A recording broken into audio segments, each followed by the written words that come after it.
Donc j'espère que ça va vous plaire autant que ça me plaît.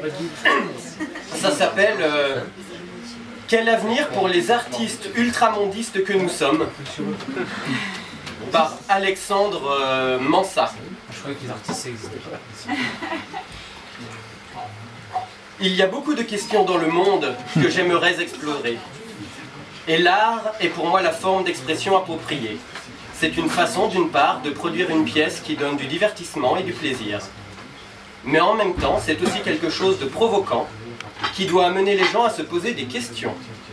C'est vraiment ce que l'art est à mes yeux. Non pas donner aux gens une leçon où l'on fournit des réponses, mais leur présenter un certain nombre de questions ou de propositions afin de les pousser à y réfléchir. Tant que durera la situation de cette fin de siècle, on se doit de se préoccuper de la totalité des alternatives possibles. Le XXe siècle s'est construit sur l'image. Cette tension entre photographie et art qui le tue, en l'intégrant dans un quotidien qui, dans ses projets, s'est approprié les œuvres de nombreux photographes qui font office de créateurs plasticiens, mais à ces derniers est paradoxalement dénié la reconnaissance artistique. C'est pourquoi on a tenté d'y voir la trace d'une activité compensatoire et palliatif au bovarisme. Elle se déploie non plus seulement comme un regard sur l'altérité, mais sur soi-même. Impossible anamène, elle entraîne le spectateur dans l'histoire, qui n'existe que lorsque l'on est exclu. La recherche comme représentation de l'impossible immortel de l'absence visible par la trace donne vie à une entité uniquement révélée par la trace lumineuse.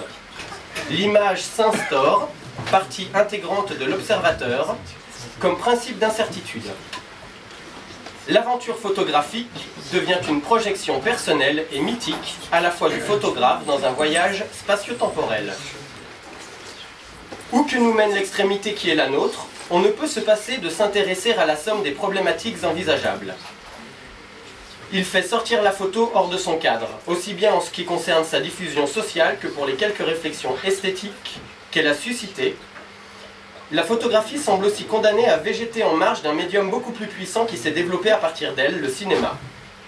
Comme le souligne Peter Hales, « Incapable of creating its image, except from what was already in the world, photography was severely limited. » C'est important.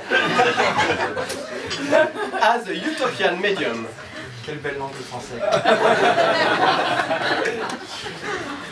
L'acte photographique met en relation trois éléments. La nature ou l'objet, la caméra et ses spécificités et le sujet qui le regarde. Du fait de la dualité des situations de cette fin de siècle, on se doit de prendre en considération chacune des issues de bon sens. Dans le but d'objectiver les savoirs, il semble évident que l'artiste, par le biais d'échanges collectifs interactifs, s'oriente vers des productions structurées. Mais c'est bien là la pluridisciplinarité qui, en favorisant le postulat d'éducatibilité, nous conduit à conclure « La pédagogie de la différenciation est une pédagogie structuraliste ». Connectons-nous sur le réel. Un enfant, vous savez, un de ces horribles nains, bout de la merveilleuse mise en situation théorique que vous aviez concoctée pour lui. Le corpus des observateurs structuraux nous conduit alors à un réflexe situationnel approprié. Vu l'extrémité de la société, il ne faut pas négliger d'étudier la totalité des solutions envisageables.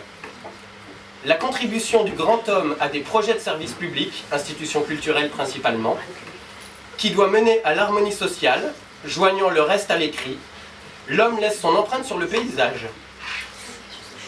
Le résultat est le plus spectaculaire de cette politique de transformation de la ville en cité idéale et évidemment la mise en chantier, dans la partie est de la ville, d'un gigantesque ensemble de bâtiments consacrés à l'éducation, à la culture et plus généralement au bien-être et à l'édification du public. Le paradoxe de l'antipodisme illustre l'idée selon laquelle l'antipodisme n'est ni plus ni moins qu'une science post-initiatique. Quel avenir alors pour les ultramondistes que nous sommes? On en vient au sujet. Nombreux sont les discours sur l'inconscient photographique. C'est pour ça qu'il faisait une introduction sur la photo. On a tenté d'y voir la trace d'une activité compensatoire, un palliatisme au bovarisme. Elle se déploie non plus seulement comme un regard sur l'altérité, mais sur soi-même. Impossible anamnèse, elle entraîne le spectateur dans l'histoire, qui n'existe que lorsque l'on en est exclu. Ah oui, oui, Peut-être qu'il a déjà écrit. La recherche d'une volonté sémioticienne de l'image en tant que Noël fatale de l'absence visible par la trace donne vie à une identité uniquement révélée par la trace lumineuse. L'image s'instaure, qui dans un rapport quasi magique, copie et double d'une réalité, et elle peut se situer en un symbolisme intermédiaire et les menaces d'une vie inquiétante des images.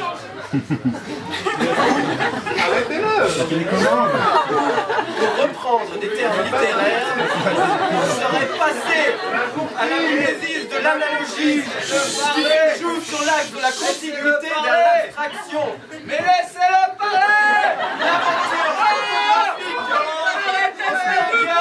et en pantone. Ce qui dérange ce moment, car si le stadium est codé éthiquement, socialement, le ponctum ne l'est pas. Il faut sortir la photo.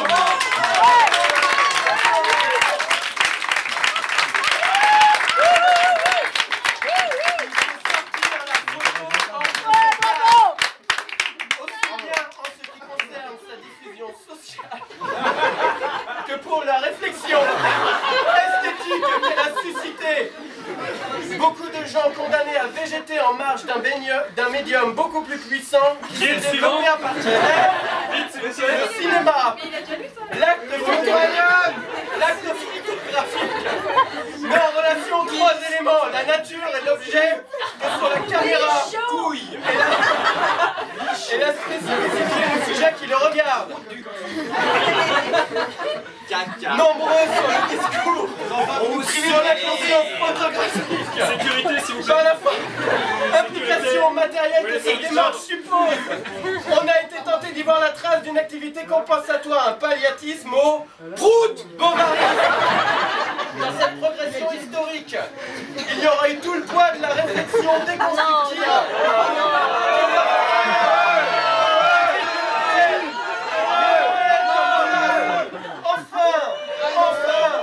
Laissez-moi finir. Dernière étape de cette évolution culturelle serait le passage à une réalité indicielle qui se joue sur l'axe de la continuité vers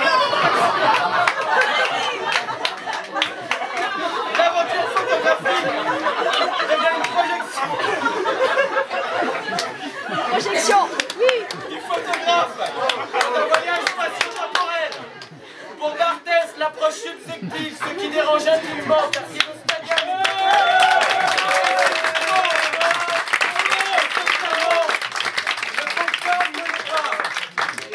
il faut sortir la photo hors de son cadre, aussi bien en ce qui concerne la diffusion sociale que pour les quelques réflexions elle a suscité la photographie semble condamnée à végéter en marge d'un médium beaucoup plus puissant et développer à partir d'elle le cinéma.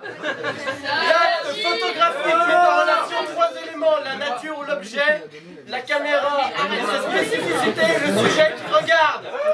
La recherche dans une tentative phénoménologique, je le dis, selon l'idéalisme berclésien, donne vie à une entité révélée par la